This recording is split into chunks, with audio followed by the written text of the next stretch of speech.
Hello, നമുക്ക് എല്ലാവർക്കും മുരിങ്ങയിലയുടെ ആരോഗ്യ ഗുണങ്ങൾ അറിയാലോ. ഇന്ന് നമുക്ക് മുരിങ്ങയില വെച്ചൊരു ചമ്മന്തി ഉണ്ടാക്കിയാലോ.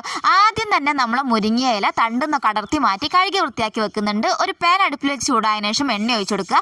അതിലേക്ക് ഉഴുന്നിട്ട് കൊടുക്കുന്നുണ്ട്. ഉഴുന്ന് ലൈറ്റായിട്ടൊന്ന് കളർ മാറി വരുമ്പോൾ വറ്റൽമുളക് ഇട്ട് കൊടുക്കുക. അതിലേക്ക് തൊലി കളഞ്ഞ് വെച്ചിരിക്കുന്ന ചെറിയുള്ളി, 2-3 അല്ലി വെളുത്തുള്ളി, കുറച്ച് കറിവേപ്പിലയും പാകത്തിലുള്ള പുളിയും കൂടി ചേർത്ത് നന്നായിട്ടൊന്ന് വഴറ്റി കൊടുക്കുന്നുണ്ട് കേട്ടോ. ഇനി നമുക്ക് അതിലേക്ക് നമ്മൾ കഴുകി വൃത്തിയാക്കി വെച്ചിരിക്കുന്ന നമ്മൾ മുരിങ്ങയില ചേർത്ത് കൊടുക്കുക. പാകത്തിലുള്ള ഉപ്പും കൂടി ചേർത്ത് നന്നായിട്ടൊന്ന് വഴറ്റി കൊടുക്കുന്നുണ്ട് കേട്ടോ. ഇനി നമുക്ക് അതിലേക്ക് 1 കപ്പ് തേങ്ങ കൂടി ചേർത്ത് കൊടുക്കാം. തേങ്ങ ലൈറ്റായിട്ടൊന്ന് കളർ മാറി വരുമ്പോഴേക്കും നമുക്ക് ഫ്ലെയിം ഓഫ് ചെയ്ത് കൊടുക്കാവുന്നതാണ് കേട്ടോ. അതിനുശേഷം ചൂടാറിയിട്ട് നമുക്ക് മിക്സിൻ്റെ ജാറിൽ ഇട്ട് കൊടുക്കുക. എന്നിട്ട് നമുക്ക് അതിലേക്ക് 1 സ്പൂൺ വെള്ളം ഒഴിച്ചു കൊടുത്തിട്ട് നന്നായിട്ട് അതൊന്ന് അരച്ചെടുക്കണം കേട്ടോ.